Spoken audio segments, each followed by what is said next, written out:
Bahasa sedikit yuk tentang Nusantara dan Indonesia. Nusantara dan Indonesia satu keturunan tetapi berbeda peran dan pemikiran. Namun perlu diingat Indonesia bisa hilang dan punah tetapi Nusantara tidak akan hilang atau lenyap oleh waktu. Bahkan sampai hari ini Nusantara masih eksis di balik bayang-bayang negara Indonesia.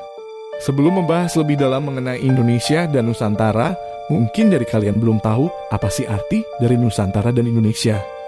Bener gak? Aku jelasin secara detail ya. Kata Nusantara berasal dari bahasa Sanskerta, salah satu bahasa klasik dari India. Kata Nusa berarti pulau atau tanah yang terpisah, sedangkan antara berarti di antara atau berada di tengah-tengah. Jadi secara harfiah, Nusantara dapat diartikan sebagai tanah yang terpisah di antara. Kata Nusantara sering digunakan untuk menyebut wilayah kepulauan Indonesia yang luas, yang terdiri dari ribuan pulau-pulau yang tersebar di antara Asia dan Australia.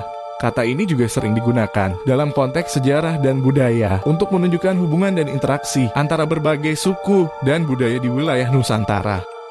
Penggunaan kata Nusantara sebagai istilah geografis untuk wilayah kepulauan Indonesia telah digunakan sejak masa lalu, terutama pada masa Majapahit pada abad ke-14.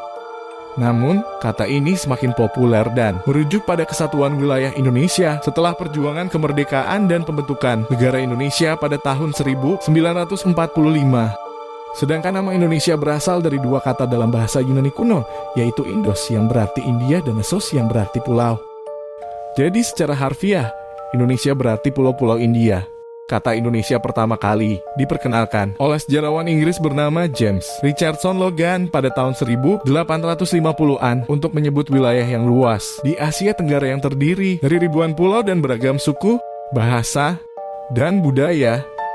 Pada saat itu, wilayah ini masih dijajah oleh Belanda dan disebut sebagai Hindia Belanda atau Dutch East Indies dalam bahasa Inggris. Setelah kemerdekaan Indonesia pada tahun 1945, nama Indonesia resmi diadopsi sebagai nama negara baru dan menjadi simbol persatuan bangsa Indonesia yang terdiri dari beragam suku, budaya, dan bahasa yang berbeda-beda. Jadi kata Nusantara murni pemahaman dan pemikiran dari para leluhur kita, sedangkan Indonesia sudah terkontaminasi pemahaman. Bukti pada saat itu rakyat yang berpengaruh di Indonesia sudah tercemari pemahaman dari luar negeri. Tahap awal agenda politik nekolin yaitu neokolonialisme imperialisme.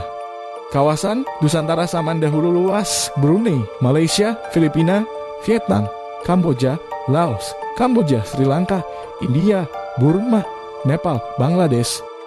Cukup luas bukan?